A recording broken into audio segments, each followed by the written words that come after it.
Inés también, en esta breve nota biográfica del programa, cuenta cómo Juan Luis Arzuaga, bueno, descubrió en 1992 el cráneo humano más completo del registro fósil de la humanidad. El cráneo número 5, que es el cráneo del Homo heidelbergensis. Bueno, aquí llevamos hablando desde ayer por la tarde de conciencia, de cerebro, de identidad, de todas estas cosas desde puntos de vista muy diferentes. Era curioso cómo esta mañana todo lo que nos ha dicho muy brillantemente Francisco Mora era exactamente lo contrario, pero exactamente lo contrario, como si fueran anverso y reverso de una misma moneda, de lo que ayer, con no menos brillante, nos dijo Benigno Morilla. Bueno, de eso se trata. Escucharnos todos a todos, escucharnos con respeto, con curiosidad, con atención y con buena educación. Vamos a ver lo que nos dice ahora Juan Luis Arzuaga a propósito pues, del nacimiento de la conciencia. Hemos hablado también bastante al hilo de estas conferencias de ayer y de hoy, lo he hecho incluso yo, bueno, del mundo de las cavernas y del mundo de los trogloditas y del mundo de la prehistoria. Vámonos incluso antes de la prehistoria, vámonos a la más remota paleontología. Juan Luis. Pues muchas gracias. Me parece que voy a tener que estar sentado para que se grabe. ¿Esto es así? ¿Me puedo pasear y...? Sí. Da igual, ¿no? no importa. ¿No? Sí. Vale, pues a ver, estupendo. Porque así, si me apetece de pronto, pues me cuesta trabajo estar sentado. Y en clase nunca me siento. Bien, el título de mi charla, ¿para qué sirve la conciencia? Algo por el estilo. Parece que por una vez he acertado, estoy satisfecho con la lección, porque parece que resume el problema para un paleontólogo, para un biólogo evolucionista, ¿no? El problema que se plantea con respecto a la conciencia, que es una propiedad, vamos a llamarlo así, que tenemos los seres humanos exclusivamente en la biosfera y nos preguntamos si la compartimos lo hemos compartido con otras especies, pero de nuestro ramo evolutivo, y no existe como tal una conciencia como la nuestra, sin entrar en el debate de la definición de la conciencia, pero no existe nada parecido a lo nuestro en otras especies vivientes, ¿no? del planeta. Y entonces, eso sí mismo plantea un problema, y en biología, el análisis que hacemos de los organismos siempre se plantea en términos, a ver si soy capaz de explicarlo de manera sencilla y que se entienda, en términos adaptativos. Porque cuando estudiamos cualquier organismo, un organismo desaparecido con más razón, pero incluso un organismo viviente, esencialmente el trabajo de un biólogo consiste en lo que se llama ingeniería inversa. Es como si uno se encuentra ante una máquina que no conoce, y se pregunta para qué sirve, y se pregunta cómo funciona. Pues no queda más remedio que desmontarla, deconstruirla, para ver sus diferentes piezas, cómo se relacionan y cómo se articulan para producir el resultado que sea. De manera que nosotros analizamos las máquinas biológicas, que son los seres vivos, con una perspectiva o con una actitud de ingeniero, ¿no? De ingeniero que casi más que de ingeniero, de espía, de ingeniero espía, como se hace el espionaje industrial, cuando uno intenta averiguar qué tipo de dispositivos o de máquinas construyen, como hacen los ingenieros militares, por ejemplo, cuando capturan un avión, en la época de la Guerra Fría, cuando capturaban un avión ruso, un MiG, supongamos, ¿no? Pues lo que hacían era inmediatamente estudiarlo para ver qué tipo de dispositivos tenía ese avión, qué prestaciones realizaba, para lo cual, lógicamente, lo tenían que desmontar, ¿no? Lo reconstruían para ver de qué estaba hecho, cómo estaba hecho, ¿no? Para llevar a cabo este estudio de espionaje industrial o militar. Bueno, pues los biólogos somos un poco espías industriales, solo que trabajamos con máquinas vivientes, pero que también tienen dispositivos o cosas similares, y tienen sistemas, y tienen órganos, tienen estructuras, tienen fisiologías, tienen funcionamientos, tienen comportamientos, pero que en esencia adoptamos la misma perspectiva. Con un ser viviente aún se puede observar el funcionamiento, por lo menos el comportamiento, es decir, el funcionamiento fenomenológico visto desde fuera, lo que se puede observar desde el exterior. Para ver cómo funciona por dentro En la historia de la biología lo que se ha hecho es disección o experimentación, disección o vivisección. Hay que coger el organismo muerto y desmontarlo, ¿no? Deconstruirlo en la sala de disección. O, por medio de la vivisección, ver cómo funciona el organismo en el laboratorio, experimentalmente. Bueno, con los fósiles el problema es mayor, porque no podemos hacer ni la vivisección ni la observación de las propiedades de ese organismo, ¿no? Entonces, lo que tenemos que hacer es desmontar las estructuras fosilizadas, las partes conservadas, e intentar imaginar cómo funcionaban. ¿Qué sentido tenían? ¿Qué sentido biológico tenían? Y desde Darwin, que es el que aparece en esta imagen, la perspectiva que se adopta es una perspectiva adaptacionista. Es decir, se supone, se parte en principio, luego a veces se renuncia a esta perspectiva, pero en general se empieza pensando que las, por ejemplo, formas o estructuras o conductas o lo que sea de los organismos representan adaptaciones. Es decir, que tiene una función que tiene que ver con la ecología del individuo. En el estudio de cualquier organismo, pues nos pregunta, vivo o muerto, nos preguntamos pues para qué tiene alas. Obviamente la respuesta es que las alas son para volar, esas estructuras son para desplazarse, en fin, por el aire, o si es un organismo marino, pues intentamos interpretar su morfología en términos adaptativos. O sea que las características de los organismos se supone, desde Darwin, en principio, no siempre, pero mientras no se demuestre lo contrario, las características de los seres, las propiedades de los seres vivos, los rasgos que distinguen las diferentes especies, los caracteres que hacen que las especies sean distintas unas de otras, se supone que responden a adaptaciones diferentes.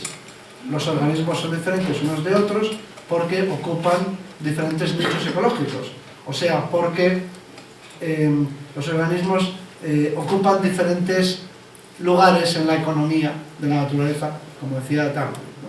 Entonces, esa es la perspectiva ecológica y adaptacionista que utilizamos cuando investigamos una especie viviente o una especie viviente muerta y desaparecida, como puede ser una especie fósil. Así que la pregunta que nos hacemos es ¿para qué sirve esto? Eso no quiere decir que atribuyamos intencionalidad a la naturaleza, y la pregunta está mal planteada, y hay que hacer esa pregunta, hay que formularla. Está bien que se formule para qué vale esta estructura, que es lo que decimos habitualmente, ¿no? ¿Para qué tenemos esta nariz, por ejemplo? Los humanos, es un ejemplo. Para que entendáis el problema, podríamos preguntarnos por qué o para qué, como queráis. Tenemos uñas planas en lugar de garras, ¿no? Nosotros, los primates, somos los únicos mamíferos que tenemos uñas planas, que no tenemos garras, y tenemos uñas planas porque somos arborícolas, somos un grupo arborícola, y las uñas planas favorecen el poder aferrarse o asirse a las ramas de los árboles, mucho mejor que las garras. Así que la función a la que responden estas estructuras pues tiene que ver con nuestro lugar en la naturaleza como primates, que es el de mamíferos arborícolas. Y así vamos investigando todas las características de cualquier organismo. Los primates, por ejemplo, nos preguntamos por qué muchos mamíferos tienen tapetum lucidum, que es un tejido, una capa de la retina, y la respuesta es pues para poder concentrar la luz en la noche y ver en la oscuridad mejor, ¿eh? De manera que a todo le buscamos una explicación funcional adaptativa. Todo tiene una razón de ser. Entonces, esa es la aproximación que hacemos siempre, y esa es la metodología de trabajo del biólogo en general, y mucho más del paleontólogo. Uno se encuentra ante un fósil y se pregunta ¿para qué vale esta estructura? Bien, ¿para qué vale esta estructura? Quiere decir qué función realiza, qué clase de adaptación representa, y por lo tanto, qué nos dice acerca de cómo era la vida y de cuál era el lugar que que esta especie ocupaba la naturaleza y qué nicho ecológico era el suyo. Es el procedimiento que utilizamos. Pero ni siquiera así está bien planteado, y enseguida voy a pasar a la parte divertida. Está el prólogo metodológico, epistemológico, que me parece importante hacer para centrar la cuestión del origen, significado, como le queráis llamar, propósito, lo que sea, para lo que utilicéis, de la conciencia, o simplemente la pregunta de para qué sirve la conciencia, que es el título de la conferencia, ¿no? Entonces, con esta perspectiva adaptacionista, la pregunta que nos podríamos hacer, las preguntas que se refieren al ser humano, serían del estilo: ¿por qué, traducido al lenguaje biológico, qué función realiza, qué ventaja proporciona, qué tipo de adaptación representa tener cabello y barba? Nosotros los seres humanos somos los únicos mamíferos que existen en este planeta a los que el pelo de la cabeza les crece indefinidamente. Somos los únicos mamíferos que van a la peluquería, para entenderlo, ¿no? Los chimpancés no van a la peluquería.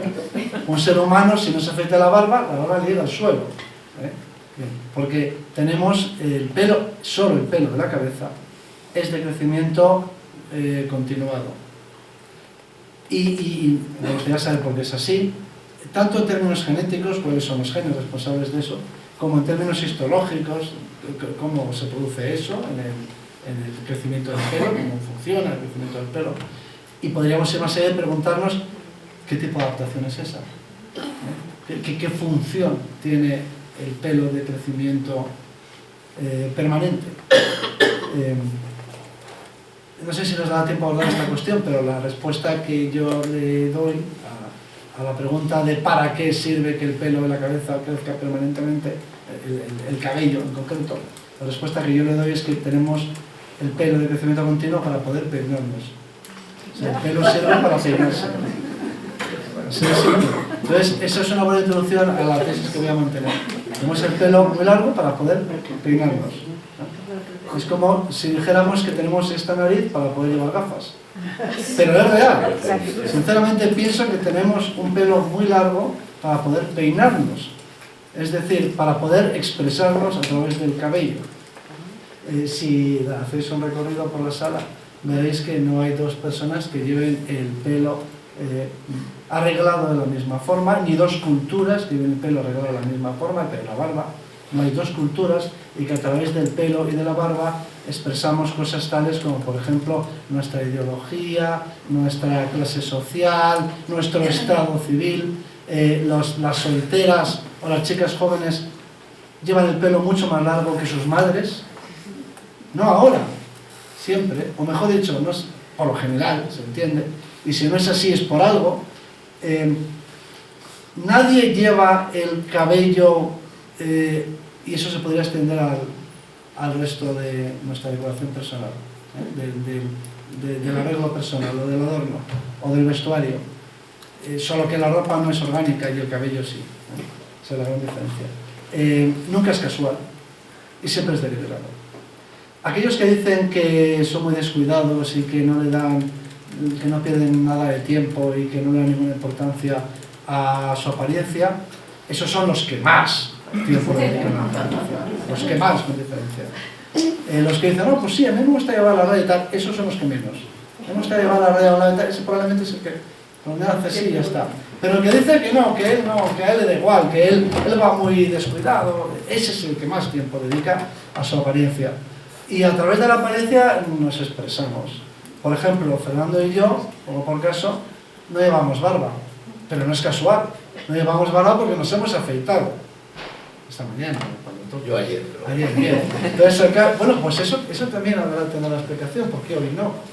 Puede que tenga una explicación. Pero si me cuentas, el hecho de que vemos barba es un fenómeno curioso, ¿no? Que no llevemos barba, porque nos toca llevar barba, por edad, ya desde hace algún tiempo. El primer personaje histórico, gran personaje histórico, y hizo moda, creó tendencia, que de adulto se afeitaba, fue Alejandro Magno. Alejandro Magno no llevaba barba. Su padre sí, Filipo II sí, y todos los reyes de Macedonia, por supuesto, y todos los todos sus compañeros macedonios, pero creó tendencia y la gente empezó a afeitarse. Pero Alejandro Magno es el primero que aparece en la iconografía sin barba. Fijaros. Todos los demás, griegos, clásicos y macedonios, todos llevan barba. Sócrates y todos llevaban, Platón llevaba barba, Aristóteles llevaba, todos llevaban barba. Alejandro Magno es el primero que se afeita y no lleva barba. Eso crea tendencia, a partir de él, pues todos los helenistas dejan de llevar barba, hasta el Imperio Romano, luego la moda de la barba, etc. Pero quiere decir que no es casual que no llevemos barba, es que hemos decidido afeitarnos. Entonces, ¿por qué hemos decidido afeitarnos si otros llevan barba? Pues a lo mejor llevan barba porque quieren expresar su adscripción a una ideología más o menos fundamentalista. Ahora se vuelve a llevar la barba. Los hipsters llevan barba. ¿Es casual que el hipster lleve barba? No, no es casual. Es deliberado, tiene un propósito. Esto me lleva... Es preferible que volvamos.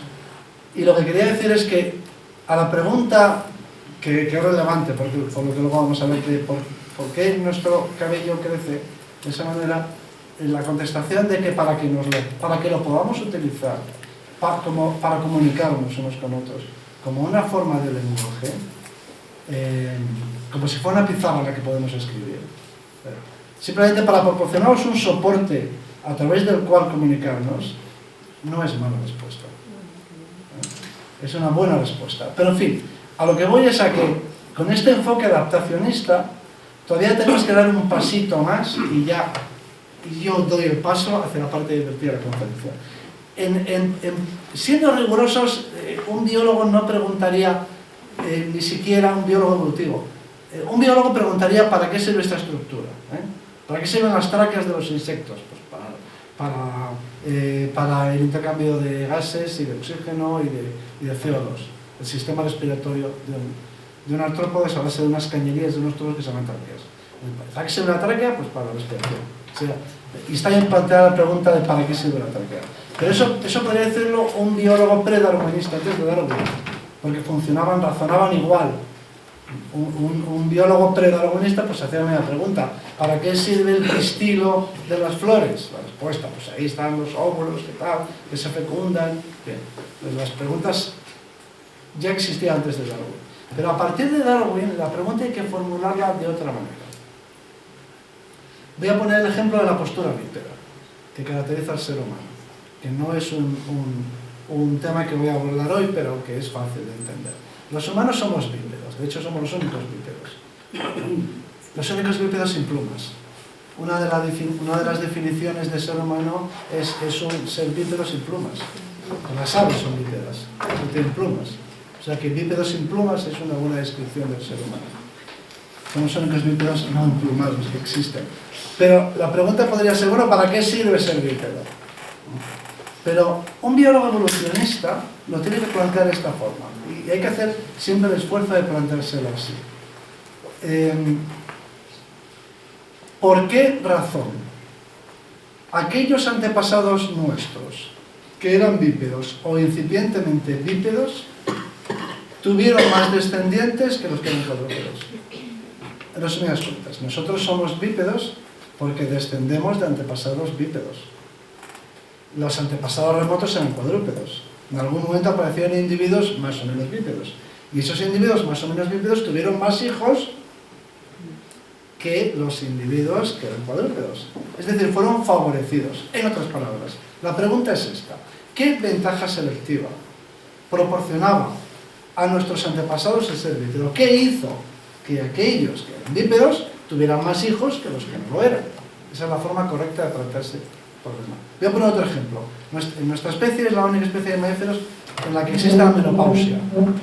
No hay ninguna otra especie que tenga menopausia. Entonces, esta pregunta es todavía más paradójica, porque la menopausia quiere decir que la vida fértil de las hembras termina muchos años antes de que termine la vida. Es decir, que el periodo fértil no coincide o no llega hasta el final de la vida. Se reduce el número de descendientes potenciales, ¿no?, de una hembra que en un momento determinado cesa o pierde su capacidad reproductiva. Y sin embargo sabemos que nosotros descendemos de aquellas mujeres o aquellas hembras que tenían menopausia. Imaginemos, ya que somos la única especie que tiene menopausia, imaginemos un pasado remoto en el que nuestros antepasadas no tenían menopausia, como los chimpancés, como cualquier otra especie de mamíferos. Y en ese contexto aparecieron algunas hembras que tenían menopausia. Bien, ¿qué hizo? Que esas hembras que tenían menopausia tuvieran más descendientes, transmitieran más genes de la menopausia a sus descendientes, de manera que al final todos sus descendientes tuviesen esa programación genética. ¿Habéis entendido cómo hay que plantearse el problema en biología? ¿Qué hace? Por ejemplo, nosotros tenemos 5 dedos en las manos. ¿Por qué razón nuestros antepasados que tenían 5... Es un ejemplo mal planteado, pero puede valer. ¿Qué hizo que nuestros antepasados, que eran bípedos o que tenían 5 dedos, o que cuidaban a sus hijos, o cualquier otra característica? Por ejemplo, nosotros no tenemos la capacidad de ver en la oscuridad. Podríamos plantearnos, ¿por qué razón nuestros antepasados, que no veían en la oscuridad, tuvieron más hijos que los que sí veían? Entonces, para un evolucionista la pregunta siempre tiene que plantearse en estos términos. ¿Cómo es que cualquiera de las características que estamos estudiando proporcionó a aquellos individuos iniciales o mutantes que la presentaron por primera vez alguna ventaja que hizo que tuvieran más descendientes? Entonces, trasladado la pregunta al terreno de la conciencia. ¿Por qué razón los individuos que tenían conciencia fueron seleccionados? ¿Qué hizo? ¿Para qué sirve la conciencia? En términos evolutivos se plantea así. ¿Por qué razón aquellos individuos que tenían conciencia tuvieron más descendientes que los que no tenían conciencia? ¿Qué tipo de ventaja proporciona ser consciente? Igual que podemos preguntarnos para qué sirve ser bípedo, o por qué tenemos las uñas planas. ¿Qué ventaja proporciona a otros antepasados tener las uñas planas? ¿O qué ventaja? La nuestra es una especie que tiene caninos pequeños en relación con el resto de los primates, ¿no? La pregunta, si tenemos los caninos pequeños nosotros, obviamente es porque descendemos de los antepasados de caninos pequeños. Con toda seguridad nuestros antepasados remotos tenían caninos grandes. Entonces la pregunta que hay que plantearse es cómo es que aquellos antepasados nuestros de caninos pequeños tuvieron más hijos y transmitieron sus genes más que aquellos que tenían los caninos grandes. ¿Cómo se explica esto? Porque es que no hay otra posibilidad. Así que nosotros descendemos de los antepasados que tenían determinada característica que se vieron favorecidos. Y algunas veces parece antiintuitivo. En el caso de la consciencia, estamos tan enamorados de nuestra consciencia que nos parece obvio que es una ventaja tener consciencia, ¿no? Como es lo que tenemos nosotros, pues ya es lo mejor, ¿no? Pero la biología no funciona así. Lo más maravilloso de la biosfera no es el humano. Hay muchos animales o grupos de organismos que... Hay muchas más hormigas que humanos en el planeta, por poner un ejemplo, ¿no? Podríamos pensar que el éxito es de las hormigas, porque son mucho más numerosas. Podemos pensar lo que queráis, pero en principio no hay que dar por sentado que tener consciencia es estupendo, porque los humanos tenemos consciencia. Hay muchísimos tipos de organismos, todos los demás, que no tienen consciencia y les va igual de bien. O sea que en principio la consciencia por sí misma no es una ventaja. Y no solamente es así, sino que la mayor parte de los paleoantropólogos pensamos que la conciencia no es una adaptación directamente. Es decir, que no hemos sido seleccionados, no fueron favorecidos los que tenían consciencia. Es decir, que no es un caso de selección positiva, como se suele decir. O sea, que no se favoreció a los individuos con consciencia. No es que tuviesen más éxito reproductor, éxito evolutivo. Los individuos con consciencia, porque no representa una adaptación a consciencia. La conciencia representaría para la mayor parte de los autores un subproducto. Nuestros antepasados fueron seleccionados para otras cosas, fueron favorecidos los que tenían otras capacidades, que produjeron como resultado no buscado, como resultado no seleccionado, la conciencia. O sea, la consciencia sería un efecto colateral. Es un subproducto. No fueron seleccionados los individuos con consciencia. Fueron seleccionados los individuos con otras cosas que, todas ellas reunidas y juntas, produjeron este epifenómeno que es la consciencia. La consciencia no era el utilizar términos como objetivo no tiene sentido en biología evolutiva, pero no era lo que se seleccionaba, no era el rasgo, no era la adaptación. Eso en biología evolutiva tiene un nombre que es el de exaptación. Llamamos adaptación aquella estructura, característica o comportamiento, o como le queráis llamar, que recibe, que es seleccionada positivamente, en los términos que he dicho. Aquellos individuos que la tienen en un grado más alto son los que tienen más probabilidades de sobrevivir y transmitir la programación genética a las siguientes generaciones. Eso es una adaptación. Bien, pero a veces ocurre que seleccionando características aparecen como efecto secundario otros rasgos que no estaban siendo sometidos a una presión de selección, pero que son la consecuencia inevitable de haberse seleccionado otros rasgos que producen ese efecto secundario. ¿Se ha entendido el concepto? Eso se llama en biología exaptación, y hay muchos ejemplos. Es decir, todo es producto de la selección natural, que decía el viejo Charles, pero eso no quiere decir que todos los rasgos que presentan los organismos sean adaptaciones. Es decir, no todos han sido seleccionados, porque algunos son subproductos de la selección sobre determinados rasgos que tienen consecuencias.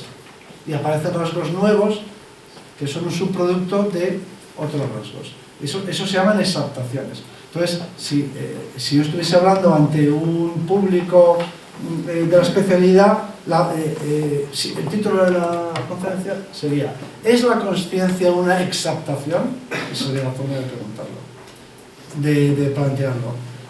Por eso tengo que perder este tiempo en explicar que es una exaptación, y a lo mejor he perdido demasiado tiempo, pero bueno.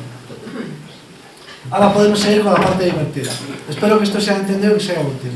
Por lo menos es una introducción a la biología evolutiva que me parece imprescindible, ¿no? Así que el viejo Darwin era... No sabemos lo que pensaba Darwin, porque sabemos lo que escribió, pero sus sucesores, los neodarwinistas, son hiperseleccionistas. Es decir, todo lo ven en términos de adaptaciones. Todo es adaptación. Es decir, todo está seleccionado. Y otros darwinistas menos... no sé cómo llamarlo. Integristas. Menos integristas. Wallace había conocido a muchos indígenas, muchos pueblos indígenas. Estuvo en el Amazonas. Wallace era una persona de extracción humilde, no como Darwin, que era de familia rica, y Wallace era de familia pobre, entonces tenía que ganar la vida, y en los viajes que realizó, él era naturalista, era un biólogo de vocación, sin formación académica, pero, y lo que le interesaba era la biología y la biosfera, pero como se tenía que ganar la vida, pues iba a sitios para obtener ejemplares para vendérselos a los museos y a las colecciones de los museos. Era como un colector, podemos llamarlo así, ¿no? Un agente que trabajaba para los museos y obtenía ejemplares que vendía en todas partes, desde mariposas, conchas, lo que hiciera falta, lo que me encargase. Ese era su trabajo. Y eso le dio la oportunidad de conocer a muchos salvajes, entre comillas, con los que comerciaba, intercambiaba, en fin, proporcionaban cosas, materiales, para enviar a sus clientes. Mientras que Darwin conoció un indígena en toda su vida. Conoció unos foguinos que iban embarcados en el Beagle, unos foguinos que habían llevado a Inglaterra para hacer una especie de experimento social de cristianizarlos, en fin, de civilizarlos y devolverlos. En fin, trató con un par de foguinos, de foguinos reeducados en Inglaterra, y no conoció a ningún indígena más en toda su vida. Se hizo muy amigo de los gauchos argentinos y hablaba español. Es decir, que Darwin sí que era una persona muy afable, muy cercana, y tuvo mucho trato. La mayor parte del tiempo el Beagle estuvo en Argentina, es donde pasó más tiempo, y allí Darwin tuvo oportunidad de tratar con los españoles, como dice él, para distinguirlos de los indios, que eran los gauchos de las Pampas y de la Patagonia, y por eso sí tuvo mucha relación y mucha amistad. Hizo expediciones con ellos y muy buen trato, pero nunca habló con ningún indígena. Su conocimiento de los indígenas era cero, ¿no? Sin embargo, Wallace estaba todo el día conversando con indígenas, y Wallace hizo una observación desconcertante: son inteligentísimos, son tan inteligentes como nosotros.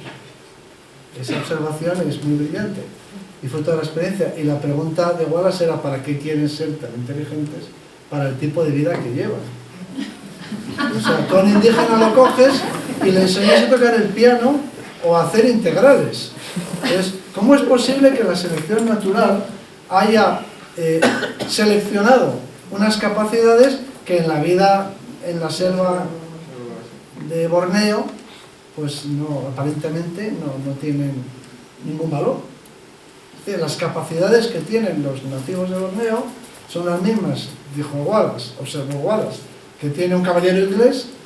En el caso del caballero inglés se puede entender que sea importante, sea inteligente, y saber matemáticas, porque hay que saber cuánto mide el campo y la producción agrícola, y, en fin, y la cultura, pero porque quiere un Dayak de Borneo la capacidad de hacer integrales, ¿no? ¿Cómo ha podido ser seleccionada esa capacidad? Entonces, Wallace decía que era imposible y que la selección natural de Darwin no explicaba la mente humana. Y tenía razón. Tenía razón si consideramos que la consciencia y algunos otros rasgos de la mente humana son un subproducto, una exaptación. Es decir, no tenía razón en que el origen de la mente humana no sea natural. Ya igual ante la imposibilidad de explicar de forma natural el origen de la mente humana, en un contexto de la época en el que el espiritismo estaba muy de moda, pues atribuyó a poderes, fuerzas desconocidas y así más o menos abstractas. Se hizo de hecho espiritista y pensaba que eran energías y fuerzas que estaban fuera de lo material, vamos a hacer así, las que habían dirigido la evolución de la mente humana, a diferencia del resto de la biosfera. Pero llegó a esa conclusión por la imposibilidad de explicar muchas características de la mente humana utilizando el seleccionismo de Darwin y suyo, porque los dos fueron los descubridores del mecanismo de la selección natural. Sin embargo, estoy convencido de que a Wallace le habría convencido a la explicación que hoy estoy dando. Bueno, es que muchos rasgos de la mente humana y de muchos otros organismos que no pueden explicarse en términos de selección natural, de presión de selección, pueden explicarse como subproductos de la selección de otros rasgos. Es decir, no como adaptaciones, sino como exaptaciones.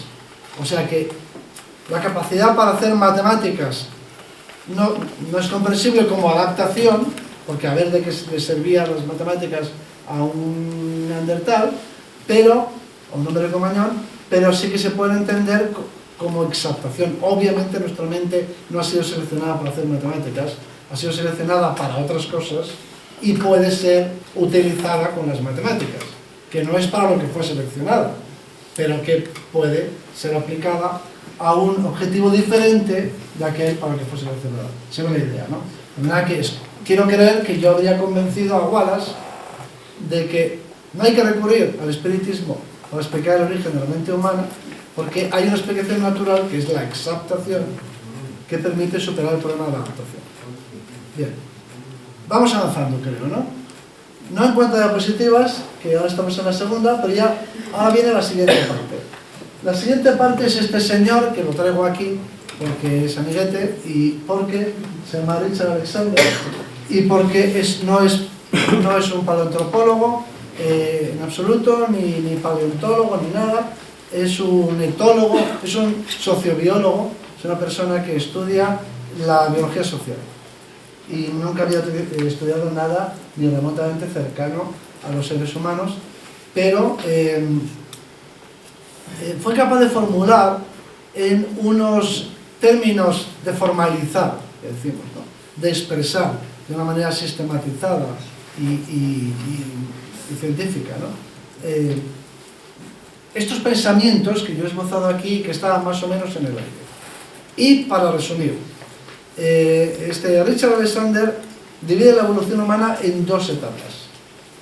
Una primera etapa de evolución normal, vamos a llamarlo así, y una segunda etapa de evolución especial y única para el ser humano. ¿De acuerdo? Eso, la teoría se llama dominio ecológico, competencia social. Y me parece que es el, ¿cómo llamamos este fichero? DECE, en inglés, Ecological Dominance, Social Competition.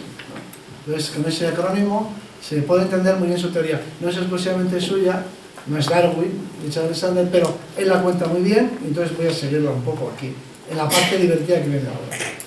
La evolución humana es muy larga y no la voy a contar, pero aquí tenemos unas imágenes en las que podemos ver antepasados nuestros, algunos muy antiguos y todavía no bípedos, o bien escasamente bípedos. Están los australopitecos, que eran bípedos.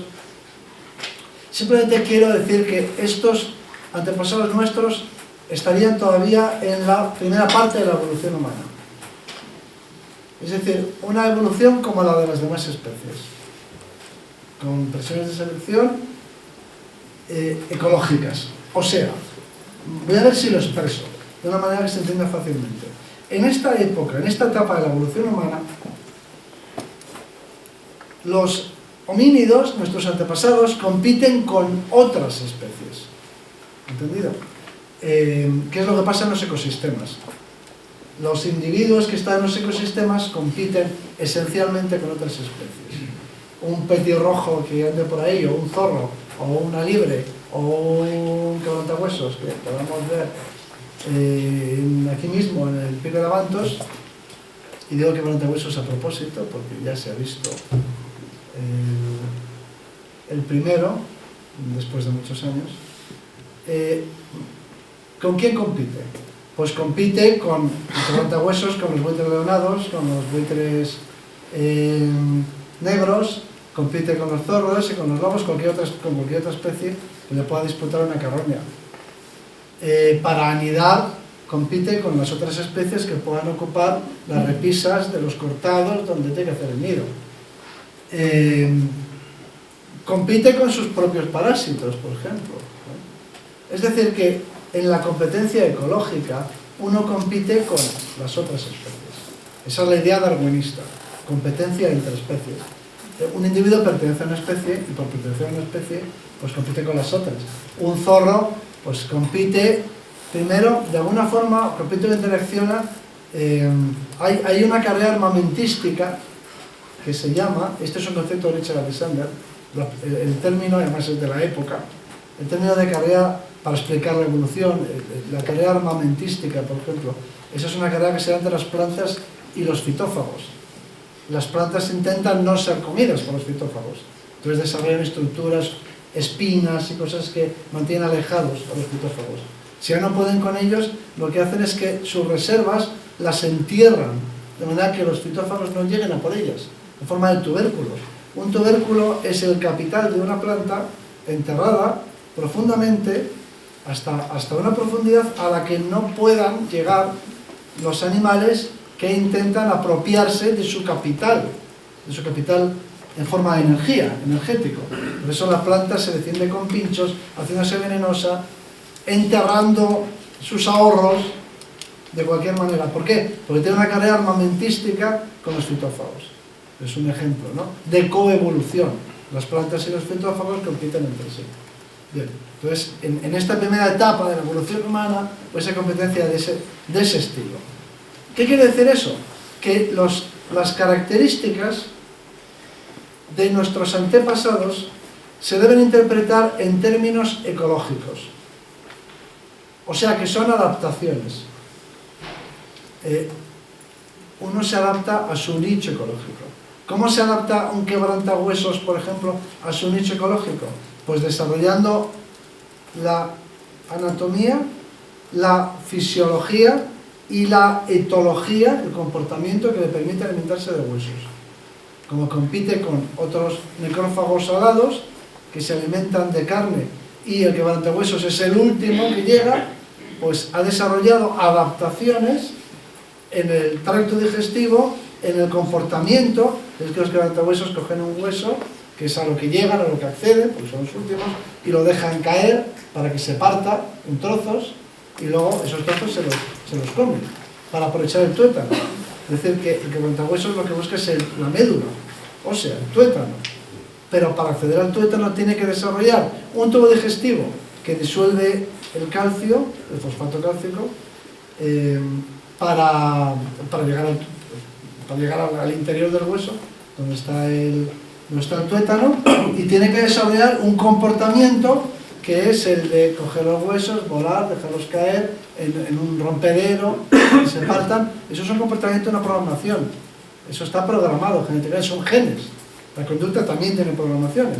Es decir, que para poder acceder a ese recurso, para poder adaptarse, tiene que desarrollar, por supuesto, estructuras para volar, obviamente, y otras características que tienen que ver con su modo de vida, y para reproducirse, para muchas cosas más, pero en relación con la dieta, estructuras anatómicas y estructuras de comportamiento que le permitan explotar ese recurso.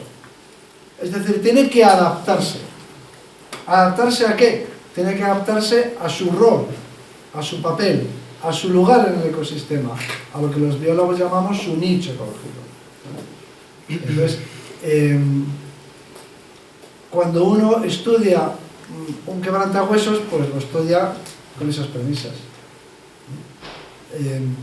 Estas adaptaciones que tienen que ver con el nicho ecológico. Y eso es lo que pasa supuestamente con la primera parte de la evolución humana. Aquí tenemos más australopitecos, lo podéis ver por aquí y por allá, no todo el mundo estaría de acuerdo. Eso nos lleva a preguntarnos qué tiene que ver la reducción, por ejemplo, de los caninos y la postura bípeda con la competencia ecológica. Es decir, frente a otras especies, ¿qué ventaja proporciona tener los caninos reducidos, como por caso? Y hay respuestas a esa pregunta, ¿no?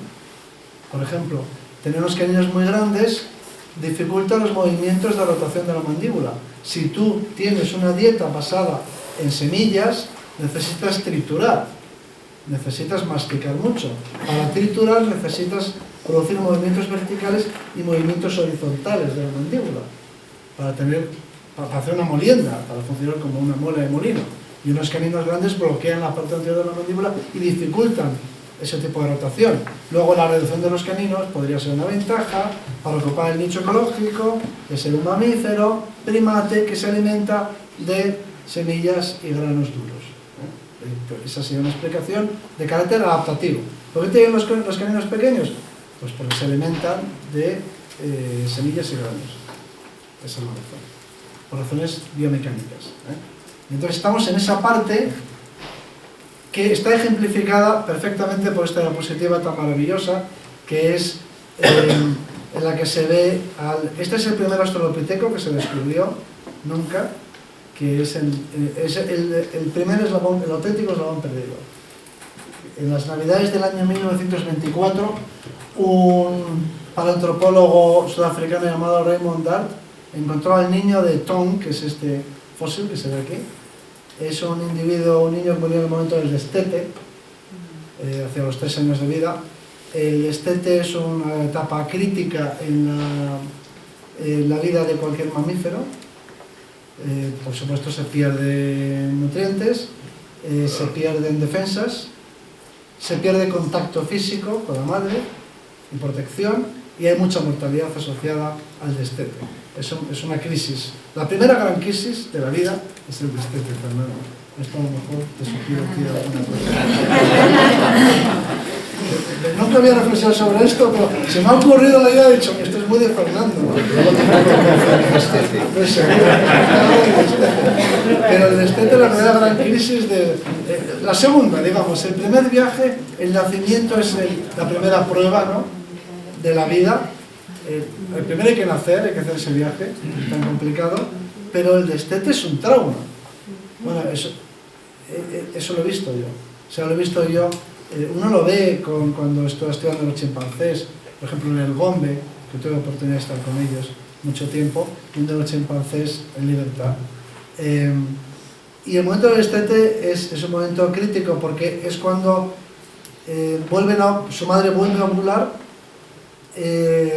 tiene un comportamiento sexual, es sexualmente receptiva, es sexualmente activa, lo cual el destetado pues no termina, parece entender muy bien, si puede terminar de entender. Es un cambio completo de la conducta de la madre, ¿no? Porque es sexualmente receptiva y activa y muy activa, y luego pues queda grávida, está preñada, y luego pare una nueva criatura a la que tiene que atender. Pues se pierde contacto, se pierde protección, se pierde todo, y es una crisis. Bueno, pues seguramente el niño de Town fue capturado por un águila, porque el yacimiento está destruido, desgraciadamente, era una cantera y se destruyó, pero la colección de fósiles del yacimiento son todo presas pequeñas, son básicamente crías, recentales de antílopes, monos pequeños, como monos y australopithecus y homínidos, y es el tipo de acumulación que suelen hacer las águilas, ¿no? Pero seguramente fue capturado en el momento del destete, como se ve en esta imagen. Supongamos que su madre ha tenido una nueva cría, que está aquí, esa podría ser su madre, él está un poco más lejos, viene el águila y lo captura. Bueno, este es otro ejemplo de lo que estaba diciendo. La competencia clásica de toda la vida, ¿no? La de Darwin, la naturaleza con lo que dijo Tennyson, la naturaleza de garras y colmillos. Es un verso que tendría que leer, que todo el mundo dice, como dijo Tennyson, la naturaleza red in claws and teeth, me parece que dice, o algo así. En fin, la cosa sangrienta de la selección natural. Y este es otro ejemplo de otro yacimiento en el que se ha encontrado el cráneo de un australopiteco, de un adolescente, este es un adolescente, que tiene las marcas todavía de los caninos del leopardo que lo mató. Bien, esto no es una prueba de nada, porque también a un humano actual lo puede comer un tigre, pero es un ejemplo para que se entienda que estamos en esa primera etapa de la evolución humana en la que la competencia se establece entre especies. Lo mismo que pasa ahí fuera, ahora mismo, lo que está ocurriendo ahí fuera. La competencia entre especies es mucho más amplia que depredador-presa. Ya digo, básicamente los problemas que tiene un ser vivo, un mamífero por ejemplo, es alimentarse, y aquí hay una carrera armamentística con las plantas, los depredadores, los competidores, y hay un tipo de presión de selección muy importante que los humanos no podemos ni concebir, que es la presión de los parásitos. O sea, en principio tú no te mueres, te comen los parásitos. Esa es la forma, esa es la ley de la vida, ¿no? O sea, uno está rodeado de agentes patógenos, de hecho somos una comunidad, cualquiera de nosotros, pero los mantenemos a raya porque tenemos un sistema inmunitario que mientras que estamos sanos y vigorosos, podemos mantener a raya a todos esos enemigos potenciales, ¿no? Cuando por la razón que sea, por alimentación, por una crisis ambiental, por una enfermedad, por vejez, por deterioro, es como si estuviésemos encerrados en una ciudadela con unas murallas muy altas y fuera están los enemigos intentando entrar por las brechas, ¿no? Pero los mantenemos a raya porque tenemos las murallas en buen estado. Esto también puede ser útil para cosas alimenticias. Estoy proporcionándole una cantera. Pero es así, es así. Entonces, ¿qué es lo mejor que se puede hacer? Que se le puede decir a alguien para estar sano. Pues mantener las murallas en buen estado y reparar todas las brechas. Porque llega un momento en la vida, o sea, una circunstancia, o lo que sea, en la que se empieza a desmoronar las murallas de la ciudadela y por ahí entra todo. Entonces ya es cuando estás acabado. Y eso es lo que pasa, al final, normalmente, en la naturaleza, por lo menos. Pero como nosotros no, los parásitos animales, por lo menos, los protozoos o los microorganismos, más o menos, sabemos que andan por ahí. Pero es que no nos imaginamos, nadie se imagina lo que es vivir con parásitos. Todos los animales están infestados de parásitos pluricelulares, de animales parásitos. O sea, la presión de parasitismo es una de las explicaciones para la distribución geográfica de las especies. Las especies de una distribución geográfica que se explica a veces por recursos, a veces por parásitos. Simplemente no pueden vivir ahí porque los parásitos se los comen. Hay una presión real de los parásitos que los humanos occidentales ni imaginamos, ¿no? Tener parásitos es algo que nos parece impensable, inaceptable. Cualquier mamífero está lleno de parásitos, hasta arriba de parásitos. Bien, en nuestra evolución aparece la cultura y nos vamos pareciendo más a nosotros, y entonces es fácil de entender que vamos a pasar a la segunda etapa de la evolución humana. La teoría de Richard Alexander, que no es suya, pero que está bien porque lo explica bien, sobre todo está bien porque como Richard Alexander no es un paleoantropólogo, sino un experto en insectos sociales, en esencia, pues su aproximación a nuestro caso es fresco, ¿no? Es como suele ocurrir cuando viene alguien de otro campo y... Bueno, como cuando Schrödinger estudió la vida, ¿no? El fenómeno de la vida, un físico cuántico, pues... Bueno, pues es una manera de ver la vida en que te enriquece, porque como viene de otro terreno, pues eso es lo que pasa con Richard Alexander, y como es un experto en insectos sociales, cuando mira la especie humana con sus ojos de estudioso de los insectos sociales, dices, anda, pues es un enfoque que los que estábamos dentro a lo mejor no habíamos percibido. Y entonces ahora nos estamos acercando al momento en el que se alcanza el dominio ecológico y empieza la competencia social. El dominio ecológico significa, en pocas palabras, que las otras especies no son el problema con mayúsculas. No son el problema. Por supuesto que te puede comer un león. También te puede atropellar un tren.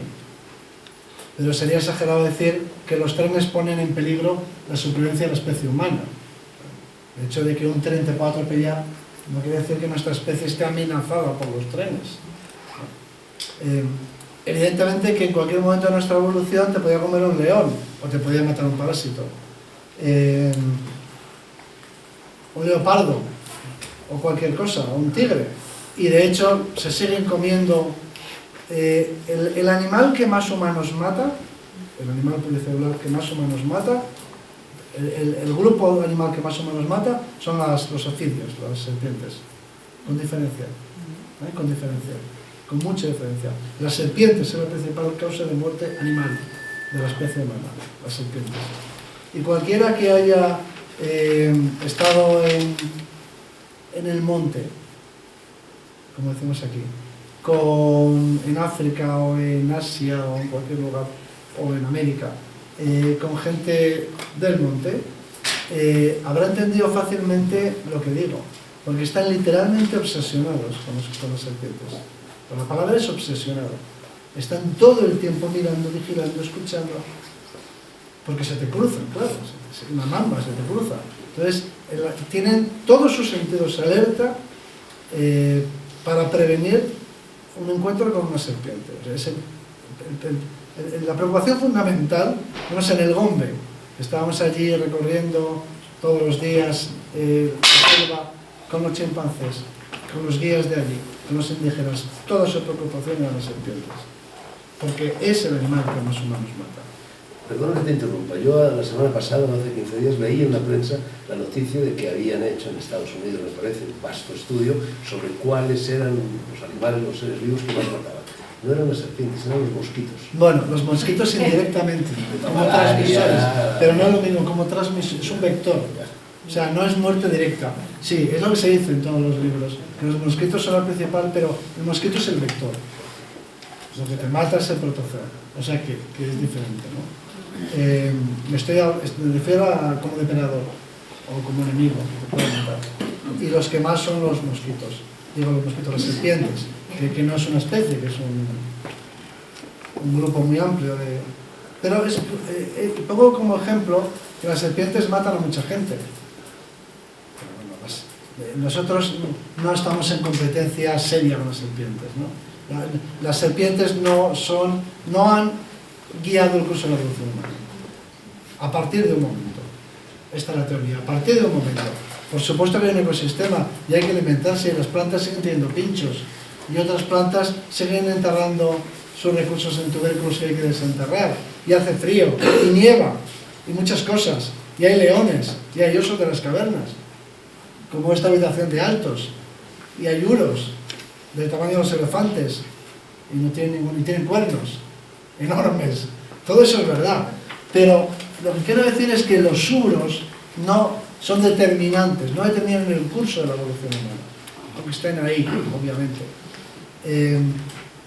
Porque la competencia, porque hemos alcanzado el dominio ecológico. Dominio ecológico quiere decir, en pocas palabras, esto. Bueno, esta es la aparición del Homo erectus, aparecen tecnologías más complejas, el cerebro crece y se reduce el tubo digestivo. Bien, a lo que vamos. Habría que preguntarse para qué crece el cerebro y es lo que abordaremos. A esto es a lo que me refiero. Dominio ecológico. Lo que hemos visto hasta ahora es evolución humana en África. Y aquí nos encontramos a unos humanos cazando bisontes europeos en Atapuerca. No podéis imaginaros lo que representa para un biólogo la especie humana. Porque nosotros pertenecemos a una categoría taxonómica que es la de los primates. Y los primates son de los grupos zoológicos que tienen una definición ecológica más limitada, más constreñida. Uno puede definir ecológicamente a un primate de manera muy directa y muy fácil. Un primate es un mamífero arborícola que vive en los bosques tropicales. O sea, la definición ecológica del orden primates es automática.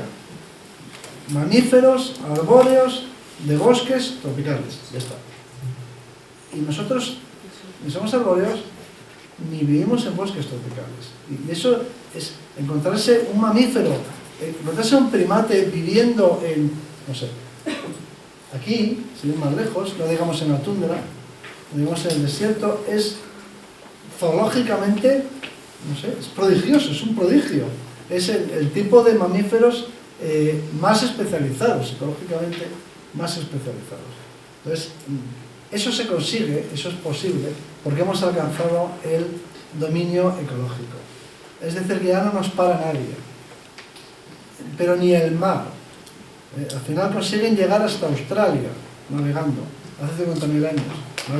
El ser humano navega hasta Australia, o sea, no nos para ni un océano. ¿Por qué? Pues porque hemos alcanzado el dominio ecológico de acuerdo con esta teoría que estoy contando. Y que no excluye que haya otras fuerzas que seleccionen, ¿no? Pero entonces, ¿cuál es la presión de selección? ¿Qué es lo que guía, qué es lo que determina el curso de la evolución humana? Si no es el ecosistema. Y no puede ser el ecosistema, porque nuestros antepasados viven lo mismo en África que en la tundra. Luego el ecosistema no puede ser el factor limitante, porque ocupamos todos los ecosistemas. En consecuencia, el ecosistema no es el problema.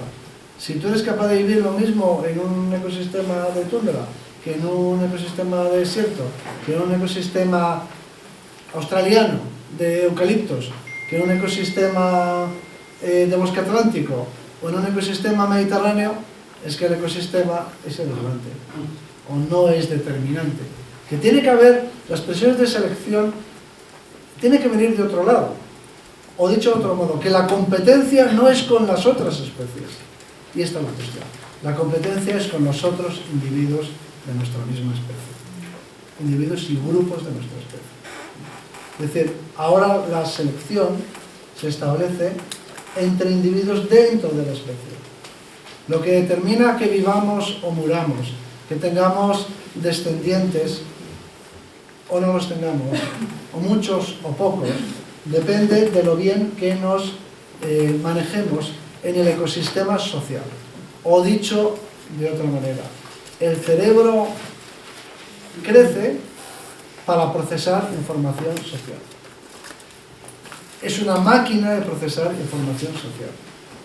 No es una máquina de procesar información ecológica, que también, obviamente, pero sobre todo a partir de este momento está siendo seleccionado para mejorar la eficacia biológica de los individuos en el medio social. Es decir, que está actuando una presión de selección que hace que los individuos favorecidos sean aquellos que son más eficaces, tienen más eficacia darwiniana en el medio social, no en el medio ecológico. Entonces entramos en la segunda parte de la evolución humana, que es la que ha producido la conciencia. Aquí no sé, vamos a dar una vuelta por Atapuerca, pero voy a ir a este yacimiento, como ejemplo, y ya debería ir cogiendo donde están estos, ¿no? Bueno, ya un ratito, hay coloquio, ¿eh? Bueno, por eso, voy a ir recogiendo, porque este ejemplo lo explica todo. Atapuerca hace 1 millón de años. Al menos 11 individuos en este yacimiento que se llama la Gran Dolina. Individuos representados por todas las partes del esqueleto. Huesos rotos.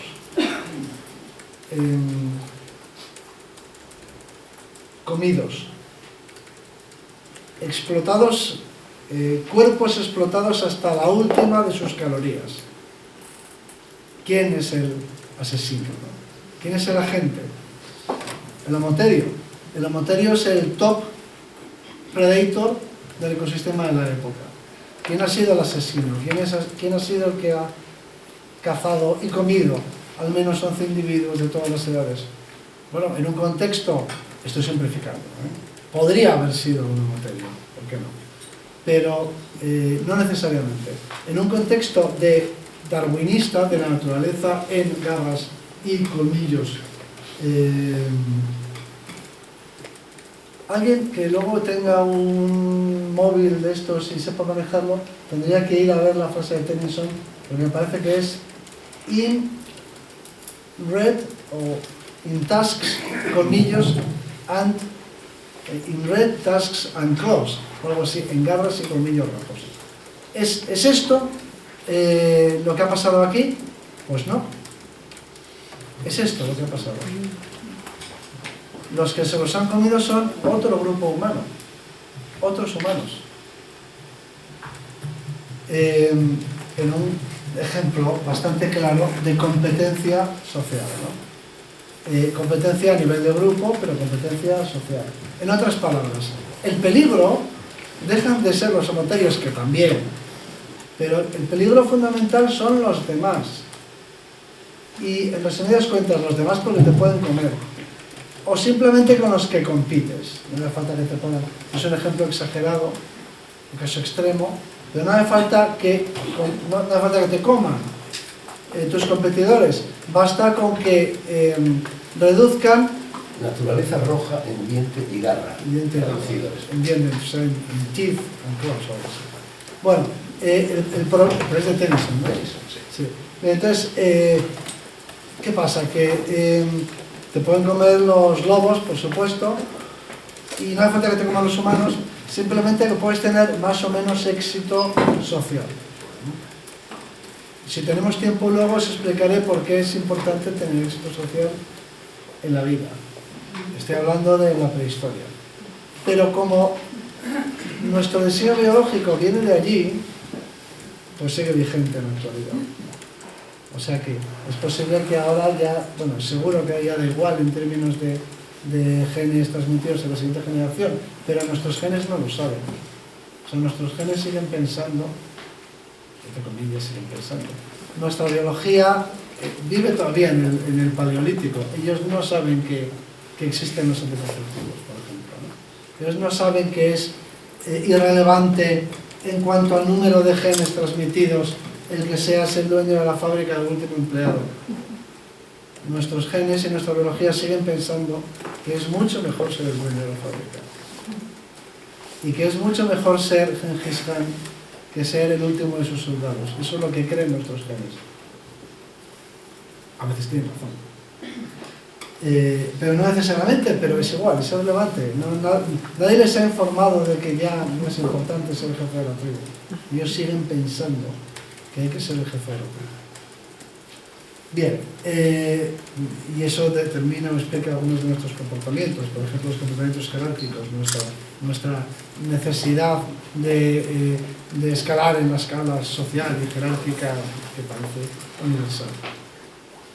En otras palabras, tenemos que hacer meditación y tenemos que hacer reflexión porque es antinatural. No tenemos que reflexionar sobre cosas que son naturales. Las cosas que son naturales nos surgen espontáneamente. Si tenemos que destruir el yo, es porque está ahí, porque manda mucho. O sea que hay que ejercitarse para luchar contra lo que hay de natural en nosotros. Si fuera natural, pues no necesitaríamos esforzarnos. Bueno, seguimos con la competencia social. Bueno, no todo va a ser tan trágico, tan negativo. Ahora nos vamos a la cima de los huesos. Este es el cráneo que descubrimos, el número 5. Con el cráneo se encuentran muchos individuos y entre ellos hay un hacha de mano, muy intrigante. Y preguntémonos de nuevo, ¿quiénes son los autores de esta acumulación de humanos? En esa época, en el ecosistema, han pasado medio millón de años, ahora estamos hace medio millón de años, todavía en Atapuerca, hace medio millón de años, ya no están los somoterios, ahora hay un enemigo mucho más peligroso, que son los leones. Lo peor que te puede ocurrir en la vida es encontrarte con un depredador que sea grande y social y trabaje en grupo. Si es grande y solitario, vaya. Si es pequeño y social, bueno. Pero si es grande y social, es perdido. Vosotros estáis pensando en los leones, pero yo estoy pensando en los humanos. Los humanos son depredadores grandes y que trabajan en grupos. Bien, pero en los ecosistemas de la época había otros depredadores grandes y sociales, que eran los leones. De manera que humanos y leones competían por el medio. Ya sabemos quién ha ganado, hemos ganado nosotros, ¿no? Ya no hay leones. Pero competían por el medio. Y, bueno, ¿quiénes son los autores de esta acumulación? ¿Serán los leones? Bueno, como ya estamos escarmentados de la vez anterior, que yo dije, ¿será el homoterio? Y la gente decía, sí, no. ¿Eran los otros humanos? Pues todo el mundo dirá, ¿serán los leones? No. ¿Quiénes serán los otros humanos? Tampoco. Porque ahora voy a mostraros la otra cara de la naturaleza humana. Bueno, no tenga la diapositiva. Lo que vemos abajo a la izquierda, aquí, es una acumulación. Es probablemente una ceremonia, un rito funerario. Es un acto de piedad, es un acto de compasión. Esta competencia social también produce sentimientos de colaboración, de cooperación y solidarios. Porque se compite mejor, sí. De manera que la solidaridad grupal es una magnífica adaptación. Es una estupenda adaptación para la competencia social entre grupos, obviamente. Luego también aparecen otros desarrollos de comportamiento, como pueden ser estos de aquí, de acumulación de piedad, vamos a llamarlos así, o simbólicos, o incluso trascendentes, como el que sea en la sema de los huesos. La otra cara del ser humano, y ahí se incluye la consciencia, aparecería entonces como un subproducto, como resultado de la competencia social. Y el arte, y las demás manifestaciones del ser humano, y seguramente también el pelo largo. De manera que eso es lo que nunca podremos reconstruir de manera fidedigna, porque no fosiliza el cabello, pero como yo creo que el cabello es un producto de la competencia social, es decir, que el cabello es una adaptación social. ¿Para qué sirve? ¿Tengo que ver con la ecología? No. No sirve para nada ahí fuera. Tener cabello largo o corto, ahí fuera no vale de nada. En la naturaleza. ¿Dónde vale? Aquí dentro. Porque así nos estamos comunicando unos con otros y nos disfrazamos y nos ponemos... Ya sabe todo el mundo que persona, en griego, ¿no?, significa máscara. La persona es la máscara que se ponían los actores del teatro griego. Eso es una persona. Pues el pelo es nuestra máscara, es parte de nuestra máscara. Necesitamos ponernos una máscara para esa competencia social, y el pelo y la ropa que llevamos. Los seres humanos literalmente hemos duplicado nuestro cuerpo. ¿Por qué? hemos incorporamos cosas a nuestro cuerpo, algunas son utilitarias, que sirven para abrigarse, pero básicamente son sistemas de comunicación, son formas de lenguaje. Por ejemplo, esto. Esto es uno de los tocados más simples. Una fotografía del siglo XIX de una cría, de una adolescente aborigen australiana que lleva la forma de tocado más fácil. Son dientes de cocodrilo colgados y ya está. Es un tocado muy sencillo.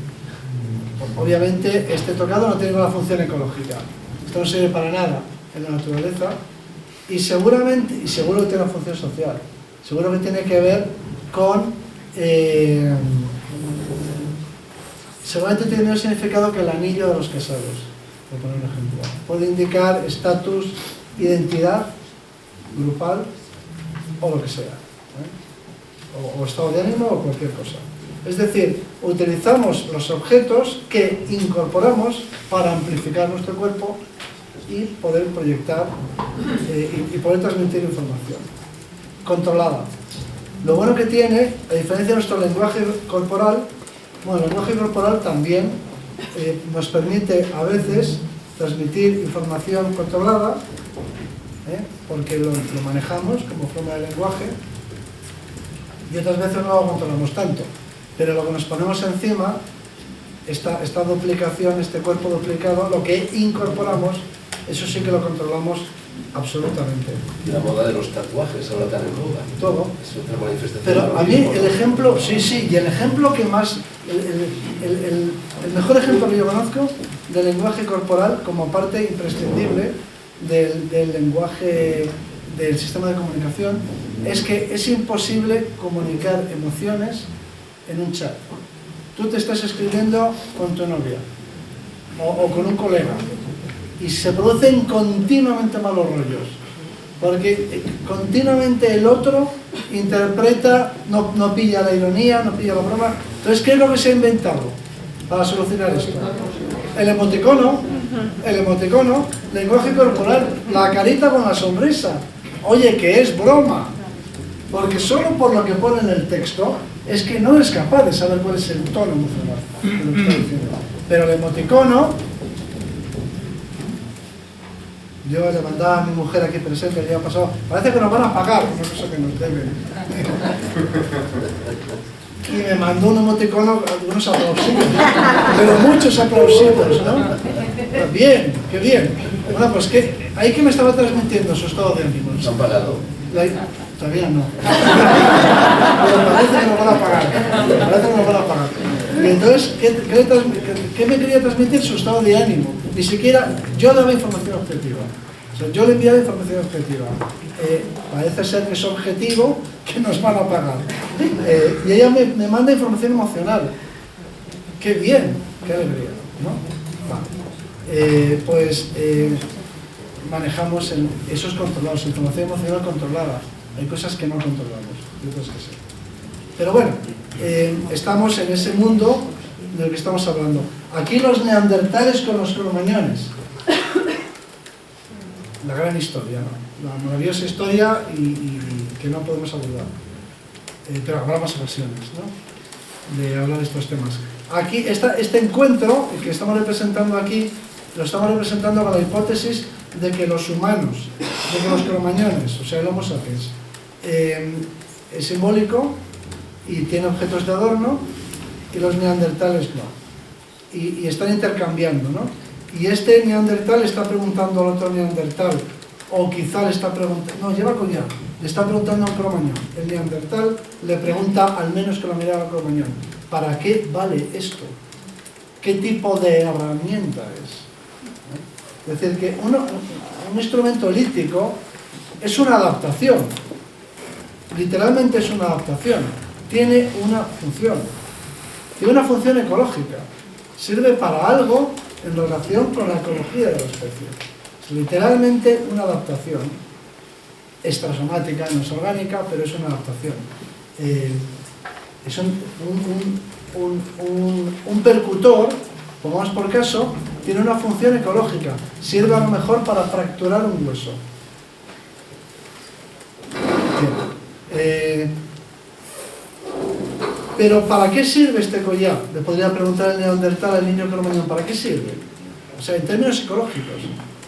O sea, el niño puede entender, por ejemplo, los neandertales aparentemente no utilizaban puntas de asta. Una cosa de los cromañones es que los cromañones utilizan enmangan, en lugar de una punta de piedra, enmangan puntas de asta y de hueso. Que es muy práctico, que es muy buena idea. Es muy buena idea, porque así separas en una zagalla dos elementos muy valiosos. Uno es la punta activa y otro es lo que es la steel, que también es difícil de fabricar, y separa los dos elementos y puede ser cambiando, si no el steel, cambias el otro, de una manera rápida y mangada. Pues es una innovación tecnológica. Entonces, si un neandertal viera una zagalla, pues se preguntaría esto para qué sirve. En los términos correctos. Sirve para cazar piezas, sirve para cuando se rompe el steel, pues lo sustituyes por otro. Pero una explicación tecnológica que el neandertal entendería perfectamente. Pues una explicación, sirve para cazar. Y el neandertal, supongamos que no tiene objetos simbólicos, se preguntaría, ¿y estos caninos formando un collar, para qué sirven? ¿Para qué sirven en esos términos? En los términos de... No recibe una explicación. La explicación no es como la de la zagalla o como la del propulsor. No tiene que ver con la caza, no tiene que ver con la ecología. El niño tendría que explicarle, sirve para decir que soy el jefe, o sirve para expresar que soy un gran cazador, o sirve para expresar que pertenezco a esta tribu. No tiene nada que ver con la expresión, no tiene nada que ver con la ecología, tiene que ver con la biología social. Pero no es seguro que los neandertales no tuviesen también objetos simbólicos, no se expresaran a través de objetos simbólicos. Y aquí tenemos un neandertal emplumado, con unas plumas, que hemos presentado, un descubrimiento que hemos presentado recientemente. Aquí tenía unas cosas que luego pueden ser interesantes. Quería terminar haciendo publicidad. Aquí tenemos de estas cosas, reflexionamos, discutimos esa imagen del neandertal con plumas, forma parte de una exposición de este Museo de la Evolución Humana, del que soy director científico y que está en Burgos, y que, bueno, que os invito a visitar. Yo ya... Muy bien.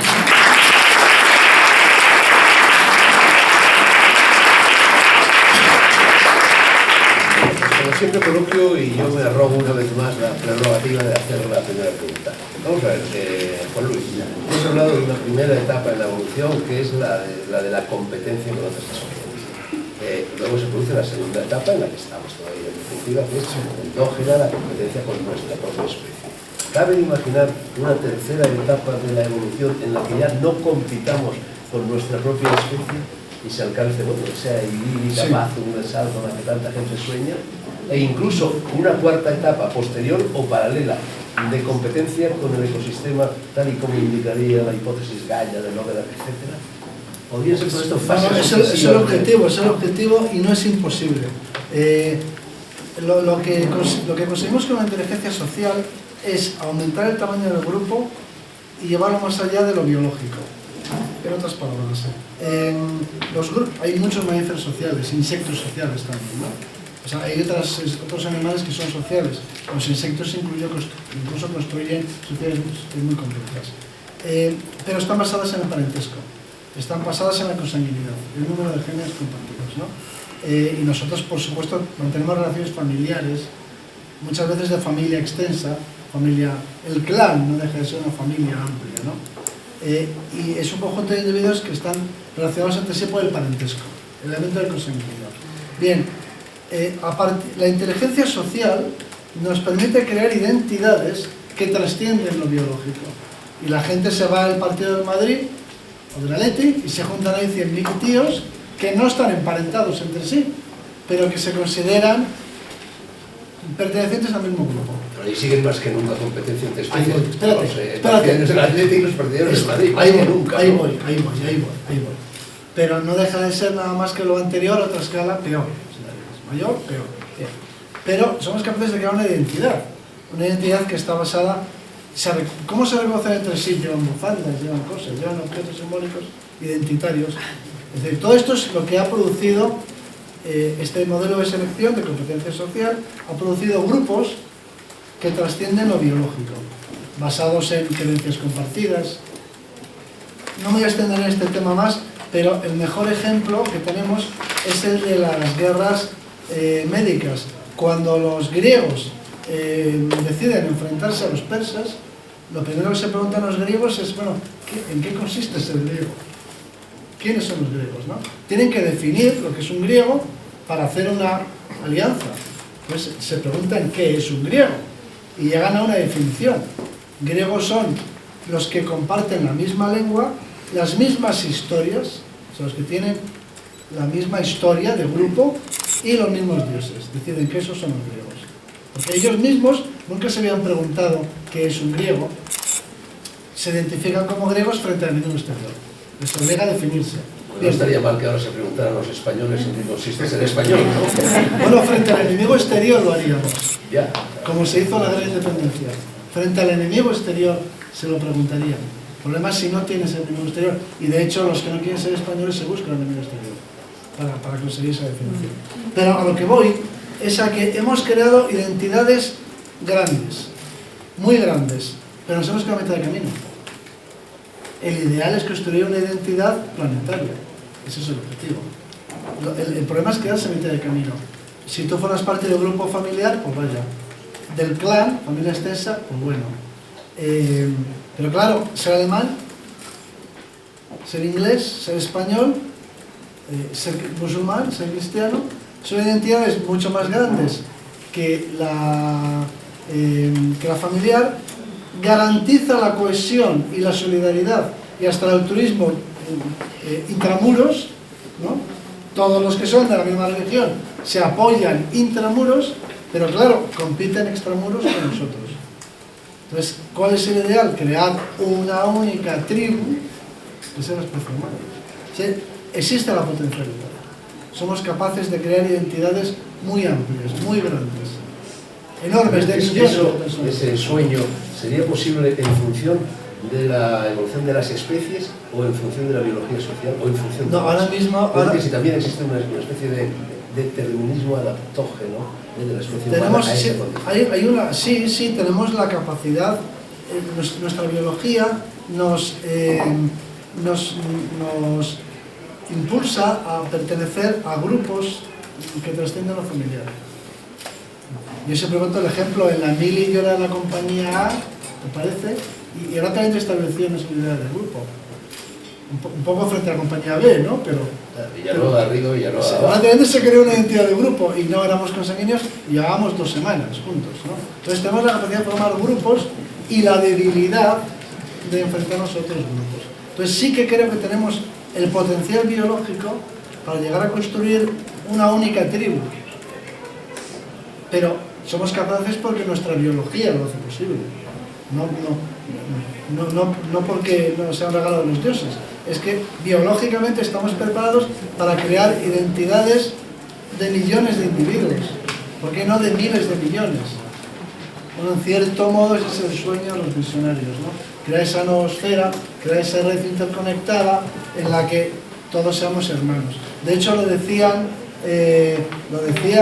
pues eso, los visionarios, los biólogos evolutivos de los tiempos de entreguerras, y aspiraban a ese sueño de crear una única...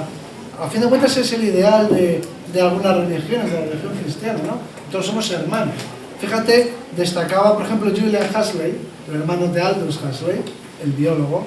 Julian Huxley decía que a fin de cuentas la religión cristiana, por ejemplo, él no era cristiano, él no era religioso, pero la religión cristiana habla de que todos somos hermanos. O sea, se trata de extender la consanguinidad, digamos, espiritual, pero la palabra es hermanos. O sea, incluso cuando decimos, el ideal es que todos los humanos nos sintamos hermanos, estamos recorriendo al símil biológico, ¿no? Pero bueno, tenemos la capacidad de considerar hermanos a gente que no es hermana. Mejor hoy sí, ya os cedo la palabra. No, a propósito, esto es anecdótico del destete. Bueno, vamos a ver, mi destete fue un destete, bueno, muy pintoresco. Hay que tener en cuenta que yo nací en la Guerra Civil. ¿Estás seguro? Al comienzo de la Guerra Civil, entonces era difícil encontrar... Iba a decir que se te nota. Quiero decir que todavía no me he destetado. No sé, algo pasa. Bueno, verás que en la guerra civil supongo no había facilidad para encontrar alimentos para los niños, papillas, fosfatinas, pelargones, potitos, cosas de estas, y entonces supongo que todas las madres tendían a amamantar durante más tiempo por razones de estricta supervivencia a sus ramos. En mi caso, realmente la adicción a la teta materna fue tan grande que al cabo de 2 o 3 años mi madre, para conseguir que yo abandonara la teta, tuvo que empapar los pezones en acíbar. Bueno, pues tan amarga, no funcionó. Lo he visto yo con una teta, tiraba en acíbar y volvía a borrarme al pezón, y entonces una vecina le aconsejó que con un corcho tiznado de humo se los pintara de negro. Y ante eso sí, ante ese me vine a dejar de dolor. Pues reacción curiosa. Que además, luego, en fin, yo he contado esto por aquí y por allá y ha habido personas que también les había sucedido. Pero bueno, esto es una anécdota personal. Lo que yo te quería preguntar es, ¿en qué influye, si es que lo sabes, la lactancia en la libido de la mujer? ¿En qué medida la mujer cuando está amamantando a su hijo pierde la libido hacia el varón y en qué medida la recupera o incluso se exacerba al terminar al llegar al es que este es un tema para hablar durante horas. Es un tema para hablar durante horas. Es que no sé por dónde empezar. Pero voy a decir algo al respecto. Es un tema inmenso. Prefiero... No tenemos tiempo. Bueno, te invitaremos a dar una conferencia. Pero te voy a decir una cosa para que veas el alcance que puede tener este tema, la complejidad. En nuestra especie se ha convertido en un carácter sexual un signo de no ovulación. A ver si lo explico. Durante la lactancia, en todos los mamíferos, incluidos los humanos, la hembra no es fértil. Alguno dirá, pues en nuestra especie sí, no. Es un problema de energía. Normalmente los recursos son muy limitados en la naturaleza y mientras estás criando no tienes suficiente energía como para ovular. Por supuesto que una persona o un animal súper nutrido tiene energía para ovular, para lactar y para lo que haga falta. Pero esa no es la realidad en la naturaleza. O sea que la mujer que está lactando, que da de mamar, no ovula, no es fértil. ¿Vale? Pero hay muchos casos de mujeres que se quedan embarazadas a los 9 meses. No en la naturaleza, no hay fuera, no entre los bosques humanos, no. Eso aquí en las sociedades ocurrentes. Eso pasa como con la menarquia, la primera regla, la primera ovulación. En el mundo occidental ahora mismo está sobre los 13 años, son 13 años y medio, la primera regla. Y para que te hagas una idea, en el siglo XIX, en Francia, en París, la primera menstruación la tenían las mujeres, las chicas a los 15 años, 16 años. O sea, quiere decir que ahora como estamos extremadamente muy bien criaditos, tenemos mucha energía para hacer de todo. Pero en condiciones naturales no es así. A lo que quiero ir a parar es a que unos senos, unos pechos hinchados, representan que no hay un óvulo que fecundar. O sea que en la naturaleza eso es un signo de no sexualidad, de no oportunidad para engendrar. Es, digamos, un antilíbido. Y por alguna extraña razón, en nuestra especie, los senos permanentemente hinchados se han convertido en un carácter sexual. En un carácter sexual secundario, en un indicador sexual. Y ahí podríamos seguir con ese tema, hablando largo y tendido, porque tiene muchísimo interés. Y aparece Freud enseguida, y una historia larguísima. Pero la sexualidad, no, un buen tema para otra charla, se llama sexualidad humana. Porque, total biológica o psicológicamente, porque es una de las cosas más originales que tenemos, los seres humanos. Que son muy especiales en muchas cosas, pero en esta también. Y no sé por qué existe una especie de pudor y tal, no se suele tratar. O sea, a lo mejor con razón, porque no tenemos líos, ¿no? Título del curso, más tiran tetas que cartas. Tú verás. Bueno, preguntas, señores.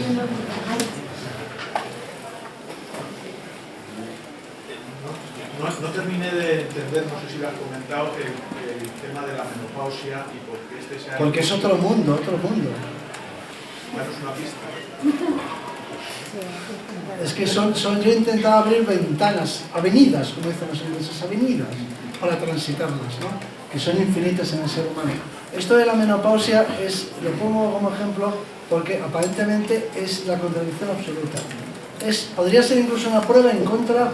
Yo siempre digo que si yo fuera creacionista lo haría mucho mejor que los creacionistas, porque yo no sé cuáles son los puntos débiles de la biología evolutiva, de la teoría de la evolución. Y este podría ser uno de ellos, ¿no? ¿Cómo es posible que la selección natural haya favorecido a las que tienen una vida fértil más corta? Parece contraintuitivo, ¿no? Tendría que favorecer a las que tienen más hijos. O sea, en realidad la selección natural ha favorecido a las que tienen menos hijos. Sorprendente, ¿no? La explicación es que en realidad lo importante no es tener hijos, sino tener nietos. Esa es la cuestión. Porque tú puedes tener muchos hijos y se mueren, tus genes no se transmiten. Y no antes tener muchos nietos. Pero algo se empieza, ¿no? Pero déjame que termine el razonamiento. Lo importante es tener nietos y bisnietos y tataranietos. Pero si lo importante es tener nietos, puede ser ventajoso para una mujer invertir los últimos años de su vida en los nietos, que tienen la cuarta parte de sus genes, antes que en hijos, que aunque tienen la mitad de sus genes, van a quedar huérfanos y van a morir. O sea que es posible que ese gasto energético de los últimos años de la vida sea más productivo en términos estrictamente darwinistas, dedicándoselo a los nietos. No explico. Sí, a ver. ¿Puedo preguntar? Si los monos de cuatro patas tardaron miles de años en ponerse en dos, ¿por qué ahora no lo hacen? Porque son monos. No quiero decir, porque el objetivo, vamos a ver, porque ser un ser humano no es lo mejor de la vida.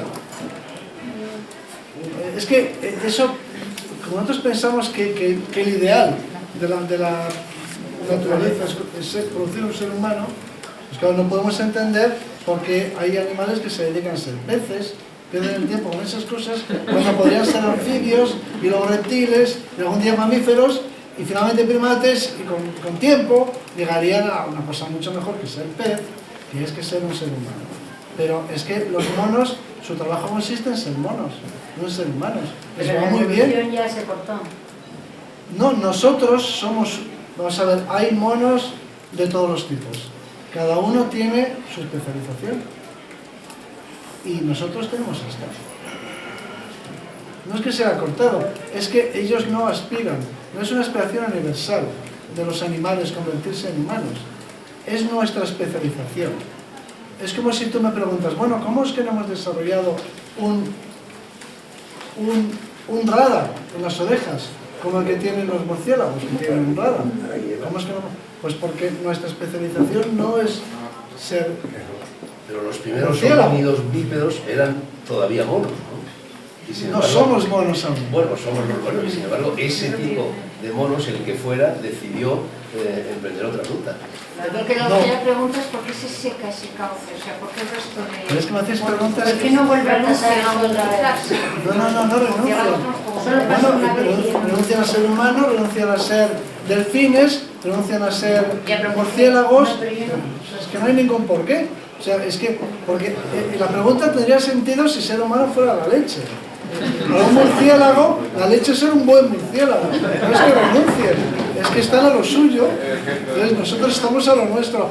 De momento, ahora parece que nos ha ido bien. Pues bueno, ya veremos dentro de millones de años. A lo mejor les va mejor a los osos, quién sabe, no lo sabemos. Ahora nos va bien a nosotros, pues estupendo. Pero no es que el oso sea un humano fracasado. Igual que un humano no es un oso fracasado. O sea, cada especie tiene su especialización. En la naturaleza solo se puede estar de dos formas, que es o vivo o muerto. Entonces, es mejor ser un Homo sapiens que un neandertal, porque el neandertal está muerto. O sea, en otras palabras, es mejor, por esa lógica, es mejor ser un oso pardo que un neandertal. El neandertal está muerto y los osos pardos siguen por ahí. Luego, el oso pardo es el que tiene razón con respecto al neandertal, porque ahí sigue. Entonces, en la naturaleza solo hay estar, sobrevivir, y la alternativa es extinguirse y desaparecer. Entonces, todas las especies que están en la biosfera todas han tenido éxito, todas. Porque son grandes murciélagos, o grandes pinos, o grandes geranios, o excelentes cocodrilos, o magníficos parásitos. Y cada uno ha tenido éxito. ¿Cómo sabemos que han tenido éxito? Porque están aquí. Juan Luis, tú has tenido la suerte, al hablar de los rasgos específicos de individualidad que solo pertenecen a la especie humana, sobre el crecimiento constante del pelo y las uñas claras. Yo no sé si, como se dice, si esto es verdad o es un bulo, lo único que a un cadáver le sigue creciendo, sí que digo, es el pelo y las uñas. Ya lo que veo uno por lo otro. No, se produce retracción, claro, y entonces parece la retracción es un efecto de los óptico, tejidos. digamos. Pues parece que ha crecido la uña. La última, ¿eh? No, cuando está lo que está muerto, está muerto. Los dos somos calvos, yo te preguntaría Calvo, ¿qué finalidad adaptativa? Pues mira, lo que estoy seguro es que tú desciendes de antepasados que eran calvos. Y les fue bien, Porque si no, no habrían entendido descendientes, ¿no? La calvicie, en nuestro caso, es un carácter sexual secundario. Carácter sexual. Es una cosa de los machos y de los machos mayores, adultos.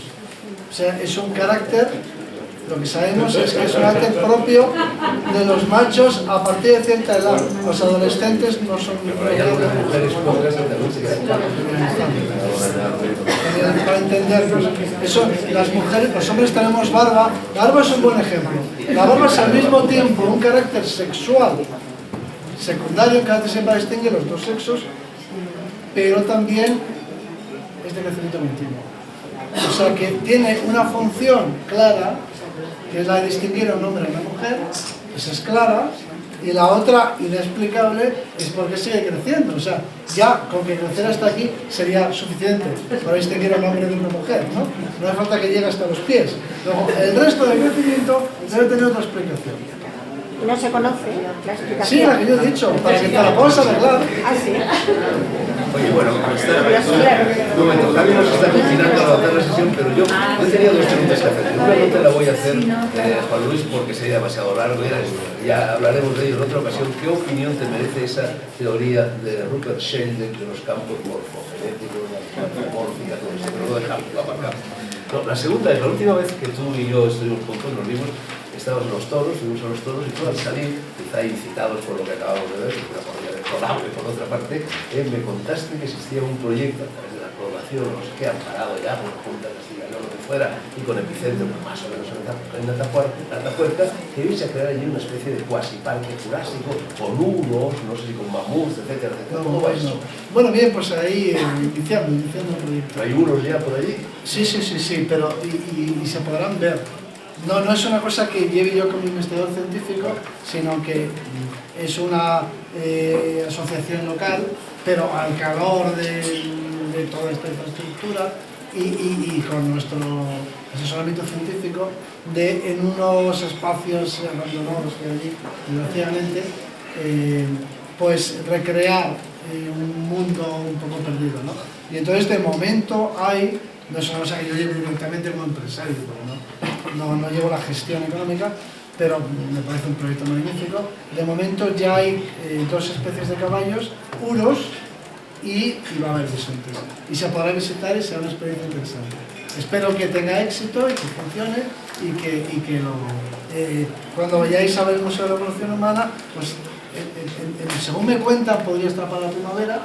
Podéis también tener una experiencia como de inmersión prehistórica, rodeados de bisontes y de grandes animales. O sea que creo que la idea es buena y la apoyo.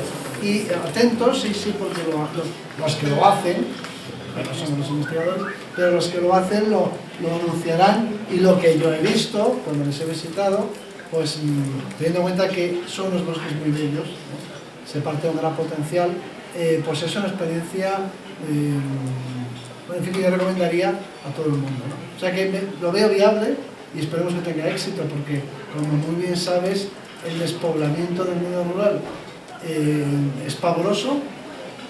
Tenemos el mayor desierto de Europa hasta aquí, en la Celtiberia, y hay que hacer algo para convertirse.